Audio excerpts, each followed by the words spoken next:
for you? That feeling of, okay, this is what I know I can be in this league. Yeah, I think it's a process more than anything. It felt good to shoot the ball well. Like I feel like even my misses were like right there. I thought multiple were still going in, and it was nice to have a night like that. And obviously overall we shot the ball well, 16 made threes, but it's kind of what we had to do. I think more than half of our shots came from the 3-point line. So I thought we settled a little bit. Probably could have got our feet in the paint more, but yeah, it was nice. I mean, I still feel like there's so many ways that I can continue to be better, and that probably goes for our whole team. We still feel like there's so many ways for us to improve and execute, especially down the stretch, and not make it as close. Go second row here on the left. Caitlin, kind of wanted to pick up on what you were asked before the game about this whirlwind schedule, 11 games in 20 days, I think it was. Um, obviously that's physically taxing after a college season, but in some ways has that kind of made there no kind of gaps to kind of soak in what people are saying about you or narratives around your game? Yeah, I think the biggest thing is like there's not time to sulk from a loss. Like it's just one after the next, but at the same time, like all of us would say like that's just not ideal. It's not an ideal way to play basketball. I think you could see the exhaustion on our faces, more mentally than probably physically. Obviously, physically we're exhausted, but I think mentally it's hard to stay sharp in those moments when you're going game to game, and mental preparation is probably the most important thing. So proud of our group, certainly battled, and now we feel like we're kind of through that hump, and we had a couple days of practice and, time to kind of improve in ways that we thought we needed to improve. And, I thought we came out here, and the Mystics are a great team. It feels like they're in so many close games, all throughout the season. So another close one tonight, and, we found a way to battle and get it done. Front row, Chloe on the right. Yeah, for either of you, there was that 7-minute stretch in the second quarter where you didn't have a field goal. Just what was the halftime message? How did you kind of bounce back from that in the second half?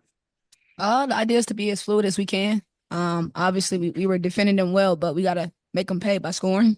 And the ball didn't go in. So for us, it was about making sure that we obviously, execute what we needed to. But that third quarter is always a big one for us. Third quarters are like can be our Achilles heel. So the transition for us from halftime to third quarter was to kind of stay focused on the first 5 minutes, and then being able to execute and defend at the same time. For either of you, coming off these last few days where you finally had a chance to practice some to get to take a breath, was there anything that you'd worked on specifically over the last couple of days that you felt was able to shine through tonight? I mean, I think we honestly just ran through a ton of our plays. Like I feel like we've gone from like we've only been able to put stuff in walkthroughs and shoot arounds, and like we haven't had time to like actually work on it versus live competition versus our practice boys. And we worked a lot on our defense too. We worked a lot versus the blitz, because we've just been getting blitzed so much on ball screens this year. So it was good to get in the gym and be able to work on that with our 4 and 5 player and myself and Edub and Wally, whoever's taking care of the ball, just to get a little bit more comfortable and know our exact reads out of those. So I would say all those things, but it wasn't anything like complex. It was just like a, simple practice of like getting to actually play live and work on, set plays and our defense and things like that. Go first row on the right to Matt. Hi, Caitlin. In the middle of your 7 threes, did you ever kind of pause and kind of consciously realize like, whoa, Katie Lou's sister is guarding me on most of the possessions in this game? No, I did not think that. I feel like as a competitor, like you don't even know who's guarding you half the time. I think and I know Richard just guarded me some there in the third, maybe at the beginning of the fourth. So I think just, attack no matter who it is. Like you can't get too frazzled about, if it's somebody really great guarding you or no matter who's across from you, you just want to dominate and have that mindset. And I don't even know if her and Katie Lou talked to each other during the whole game. So You got two on the second row on the right. Start the first one on the aisle. Caitlin, when you had that stretch in the second half where you're hitting 1-3 after another, what's that like? What goes through your mind? Or like it's falling and it's all working? Well, I started off missing my first two, so it was kind of annoying because both of them were pretty open. But I think just keep shooting. That's what shooters do. And honestly, I thought my teammates set really good screens. And I think that just shows like when you set and use screens, like no matter what you're running, even if the other team knows it, like it can still be really effective. Katie Lou set a couple really great screens, and got me open. So I was just able to create off of those. And, as a shooter, once you see, 1 and 2 go in, like the basket just looks bigger and bigger. So that's kind of what I was feeling. Got second row far right. Hi, Caitlin.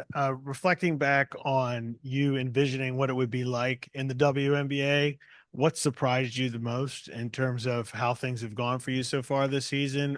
Any big surprises that stand out in your mind? Something maybe you didn't expect? I wouldn't say anything surprising. I mean, the physicality is, I mean, I knew what I was getting into.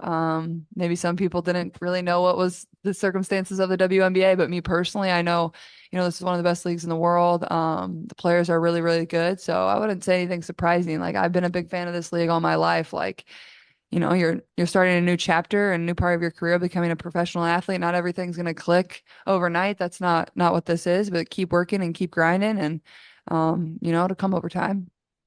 Got back row on the left here, guys. Caitlin, this morning you mentioned you take a second, being that this is your first season, to walk around, soak up the gym, soak up all of these experiences. And you said every city and every gym is unique in its own sense. What was unique about this experience tonight? I mean, the crowds never get old. I think, they're great. I think at times they might have been cheering for us. I'm not really sure. I could have sworn they were booing when calls didn't go our way, but maybe I was just being a little delusional. I'm not sure. But I mean, it's just really fun. It's fun to see people in fever gear. It's fun to see people screaming about women's basketball. That's not anything you take for granted. And I'm just lucky I get to play this game because there's a lot of people that would kill to be a part of this league. It's the hardest league to be a part of. A lot of people that would kill to be on this team and get to play in front of fans like this. So I'm just grateful, honestly, Got the last one, third row on the left. for Kelsey. Yeah, I'd love this to be for Kelsey, for both of you.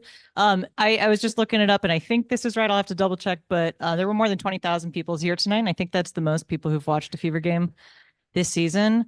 And, Kelsey, especially like having played for the Fever last season, it's not your rookie year. Like, does that feel different to you playing in front of 17,000, 18,000, 20,000 here tonight? I mean, that's more than the Wizards typically get here, So like, how does that feel to you? I think I'm a part of history, so shit, I'll take it. Obviously it's a good thing for women's basketball.